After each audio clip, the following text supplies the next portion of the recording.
오늘 누가복음 17장 1절에서 4절의 말씀 가지고 실족해 맙시다는 말씀으로 함께 은혜 나누고자 합니다. 엘리자베스 퀴블러 로스라고 하는 사람 외에 함께 쓴 인생 수업이라고 하는 책 가운데 나오는 일화를 말씀드리고자 합니다. 어느 날 기분 좋은 여름날 갓 결혼한 부부가 저녁을 먹고 숲으로 산책을 하게 됩니다. 둘이서 멋진 시간을 보내고 있는데 저 멀리에서 어떤 소리가 들려옵니다. 꽥꽥 꽥꽥. 이때 아내는 저 소리 들어봐. 닭소리 같아. 그때 남편이 아닌데 저거는 거위 소리야. 이때 아내가 다시 아니야. 닭이 분명해. 그러고 나니까 남편이 좀 짜증이 났습니다. 그래서 그건 말도 안 되는 소리 하지 마. 닭은 항상 꼬꼬대 꼬꼬하고 울잖아. 꽥꽥 하는 거는 거위가 우는 소리지. 그러면서 또다시 그 소리가 들려오기 시작합니다. 꽥꽥 꽥꽥 꽥꽥. 그때 남편이 거봐. 거위잖아. 이때 아내는 발을 동동 구르면서 아니야. 저건 닭이야. 내가 장담할 수 있어. 그러니 남편이 화가 나기 시작했습니다. 여보 잘 들어봐. 저거는 거위 소리지. 그러면서 남편 입에서는 이제 정말 입에 담지 못할 안 될 소리를 하려고 하는 순간이었습니다. 그때 또다시 꽥꽥 소리가 들려옵니다. 이때 아내는 눈물을 글썽거리며 말합니다. 여보, 저거 봐. 닭소리지. 그 순간 남편은 아내 눈에 고인 눈물을 보았습니다. 그리고는 자신이 왜 그녀와 결혼했는가를 다시 한번 기억했습니다. 그는 얼굴을 누그러뜨리고 부드럽게 아내에게 말합니다. 여보, 미안해. 생각해보니까 당신 말이 옳아. 저건 닭이야. 그러자 아내는 남편의 손을 쓰다듬으며 여보, 정말 고마워. 그렇게 말을 합니다. 이때 남편은 이런 생각을 하기 시작합니다. 우리가 들은 소리가 닭이든 거위든 무슨 상관이냐? 오늘 우리가 훨씬 더 좋은 중요한 것은 기분 좋은 여름날 저녁에 우리가 함께 산책하는 것이 아닐까? 자, 여기서 우리에게 주시는 어떤 의미가 있다고 생각합니다. 우리가 세상을 살아가는 동안 상대에게 상처를 주는 것은 별로 어떤 큰 사건의 문제라기보다는 별로 사소한 그런 일들이 아닐까 생각하는 겁니다. 사실 들려오는 동물 소리가 닭이든 거위든 그게 그렇게 우리의 인간 생활에는 큰 문제가 되는 것은 아닙니다. 그런데 우리가 세상을 살아가는 동안 가만히 보면 사람들의 삶에서 사소한 것 때문에 가정에서 가족 간에 또 교회에서 사회생활 속에서 상처를 주거나 상처를 받는 그런 일들이 생기기 시작한다고 하는 사실입니다. 사소한 분쟁이 결국은 미움으로 싸움으로 서로가 격리되는 그러한 좋지 못한 결과를 낳는 일들을 우리는 지금까지 경험해 오고 있습니다. 사실 우리가 사소한 것은 양보하고 이해하고 져주는 것이 지혜로운 삶이 아닐까 그렇게 생각도 합니다. 그런데 이상한 것은 뭐냐 하면 사람들은 사소한 것에 목숨을 걸 때가 많이 있습니다. 그래서 그 사소한 것에 자기가 이겨야 속이 풀리고 마음이 괜찮고 자, 이런 모든 것들 우리는 어떻게 보면 부질없는 것이라고 생각할 수가 있어요. 사소한 것 이겨봤자 승리가 아닙니다. 그거 손해봤자 손해될 것도 없습니다. 차라리 지는 것이 이긴 것이 아닐까 그렇게 생각합니다. 자, 오늘 본문이 우리에게 주시는 말씀은 뭐냐면 실족하거나 실족해 하는 것은 하나님 앞에 죄가 된다고 하는 것을 예수님께서 설명하고 있는 것입니다. 우리가 세상을 살아가는 동안 가장 우리가 쉽게 실족해 하거나 실족하는 것 무엇인가 하니 혈기라고 생각합니다. 다시 말하면 분노라고 보는 것이죠. 자, 우리가 혈기나 분노는 별것 아니거든요. 상대방이 무슨 얘기했을 때 그걸 이해하고 받아들이면 되는데 그걸 감정적으로 우리가 소화를 못 시키고 혈기 낼 때가 있고 분노할 때가 없잖아 있다고 하는 사실입니다. 아마 우리 사람들이 죄 짓는 것 가운데 가장 쉬운 것이 이 혈기 분노가 아닌가 그렇게 생각해 볼 수가 있습니다.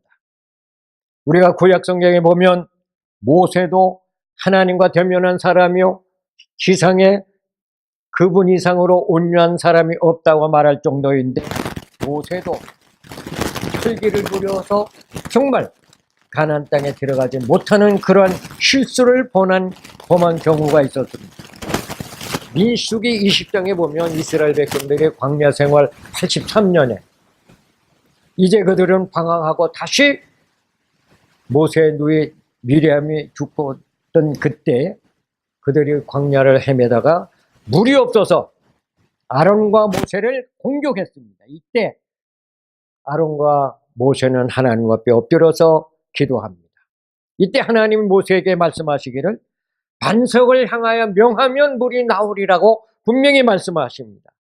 그런데 그 민수기 20장 11절에 보면 모세는 지팡이로 반석을 2번 내려칩니다. 이때 하나님은 모세의 그 혈기를 보시면서 너는 가나안 입국 거절된다.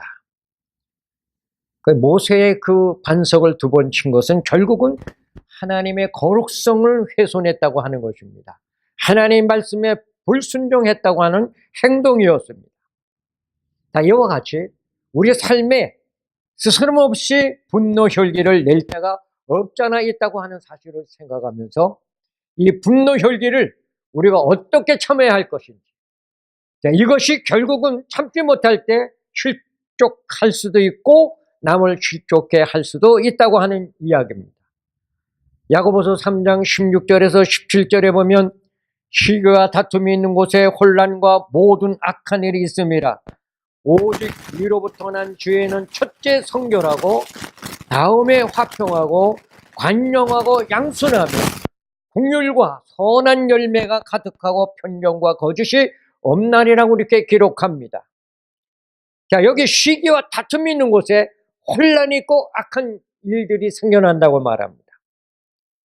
그러나 우리가 화를 내지 않거나 분노하지 아니할 때 앙크에서는 어떻게 해야 되느냐?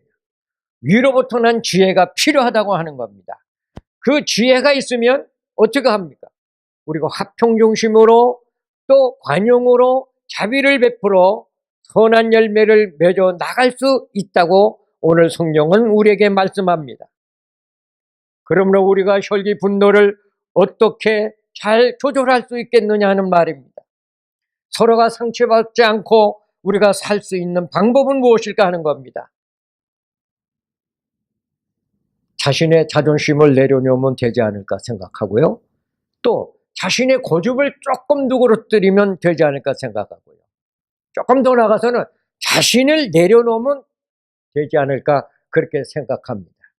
오늘 본문에 실족이라고 하는 말은 함정이라는 뜻이 있고 덫에 걸린다는 뜻이 있고 장애물이라는 그런 말로 해석도 하는 내용입니다. 자, 그러면 우리가 어떻게 남을 실족시키고 자기가 실족하게 될 것이냐는 그런 문제입니다. 2가지로 우리가 단추려서 생각하면 지도자의 문제가 있기도 합니다. 자, 교회에서 지도자가 성도들의 삶을 실족시키는 문제가 있는데 그것은 어떤 문제일까요? 그들에게 정상적인 성경적인 신앙을 심어주지 않고 온전한 교리를 가르쳐주지 않을 때 성도들을 실족해 할 수가 있습니다. 그러한 신앙을 가진 성도님들이 결국은 어떤 신앙으로 나가게 되느냐. 자, 오늘날 우리 한국교회에 여러 가지 문제가 많은 것 중에 하나가 뭐냐 하면 십자가의 신앙을 제쳐놓고 영광의 신앙으로 나가려고 하는 신앙이 너무 많다는 얘기죠. 그래서 성도님들이 교회 안에서 내가 돈 많이 벌었다, 명예가 있다, 성공했다 하면은 그것이 가장 좋은 신앙으로 착각하는 경우가 아닐까 생각하는 겁니다. 자, 이것은 다 바로 뭐냐? 우리 교회 지도자들이 잘못 신앙 교육을 해서 이런 문제가 오지 않나 그렇게 생각하는 겁니다. 그래서 성도들을 실족시키는 경우가 있고 또 지도자가 스스로 실족하는 경우가 있습니다. 이것이 오늘 한국 개혁교회에서 이루어지는 돈 문제, 명예 문제, 또 목사님 소수의 성 문제가 대두되고 있다고 하는 사실입니다. 자, 이런 것들을 보면 오늘 한국교회는 크게 덩치로 봐서 대형교회가 있기 때문에 교회가 부흥하고 모든 일이 잘 된 것 같지만 내용적으로 실제적으로 들어가 보면 교회들이 나약하기가 그지없다고 하는 말이에요. 정말 성도는 많은데 참 제자를 찾아보기 어렵다고 하는 이야기입니다. 그 왜 그러냐는 겁니다.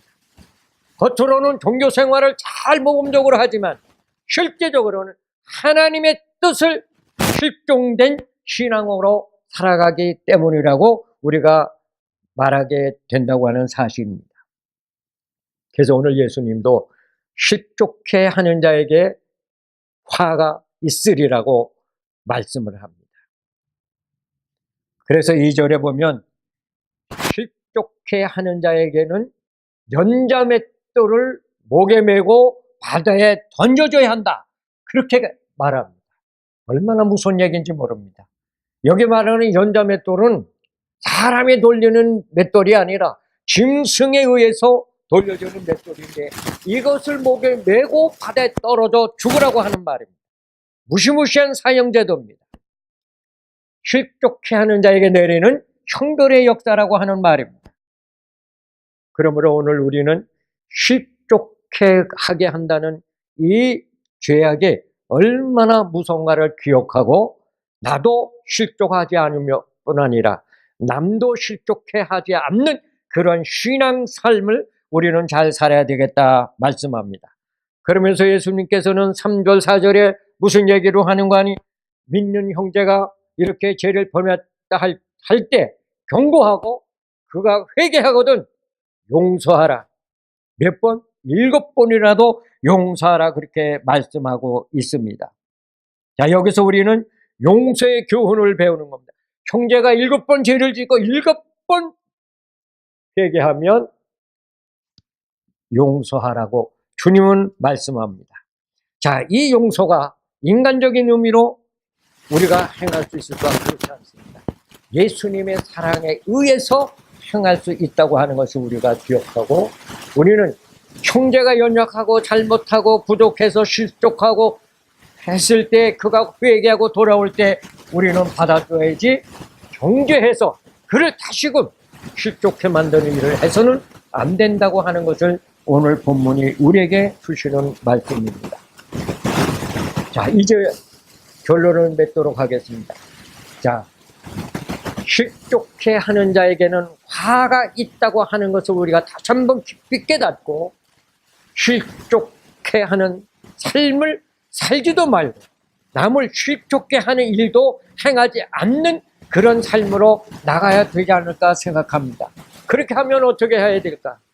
나라고 하는 존재, 정체성을 다시 한번 깊이 깨닫고 나의 연약한 나의 마음, 나의 모든 인격, 나의 모든 삶 이런 것들을 다시 한번 새롭게 정리해서 내 내면 속에 하나님 모시고 불필요한 모든 불순물들을 제거하는 작업이 필요하지 않을까 그렇게 생각합니다. 다시 말하면 내가 변해야 상대방도 변한다고 하는 진리를 깨닫고 우리는 실족해 하지 아니하는 그런 삶을 계속해서 지향하도록 해야 되겠다는 말입니다. 두 번째는 스스로 자기가 조심하는 삶을 살 때 실족하지 않을 수가 있다고 하는 사실이죠. 다시 말하면 분노할 수밖에 없고 철기를 낼 수밖에 없지만 그것을 어떻게 하든지 조절할 수 있고 그것을 참고 절제하는 그런 삶을 우리가 스스로 조심할 때 남을 실족해 하지 않는 삶을 살 수 있다고 생각하는 것입니다. 오늘 이 본문을 통해서 우리들의 삶이 하나님 보시기에 여러 가지 많은 죄악들이 있는 가운데 있지만 남을 실족해 하거나 자기가 실족치 아니하는 신앙으로 오늘의 삶을 감당할 때 오늘의 사회가 더 정화되고 거룩해지고 하나님의 살아계심을 증거하는 아름다운 삶의 역사가 이 땅에 이룩되리라고 분명히 확신합니다.